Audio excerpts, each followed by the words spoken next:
Cycle छ तर साइकलको pedal छैन। हामी चाहिँ गएका थियौँ अर्को एउटा नयाँ जग्गा।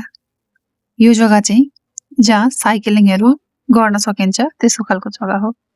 रिभर साइड एरियाहरू छ जहाँ गएर साइक्लिङ गर्न सकिन्छ र ती हामीले एउटा नयाँ गेम पनि देखेँ मैले।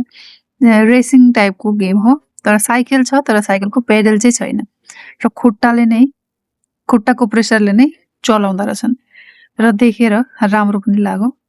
अलिकति नयाँ खालको गेम कोच रहेछ, कोचले सिकाइरहेको रहेछ। हेर्न सक्नुहुन्छ साइकलमा पेडलै छैन र यस्तो खालको कति नयाँ नयाँ गेमहरू छन् होला नि जुन हामीले देखेका छैनौँ र राम्रो लाग्यो र केटाकेटीहरूले एकदम एफोर्ट लाएर फुल बडीको प्रेसरले नै साइकल चलाइरहेका छन्। साह्रै राम्रो।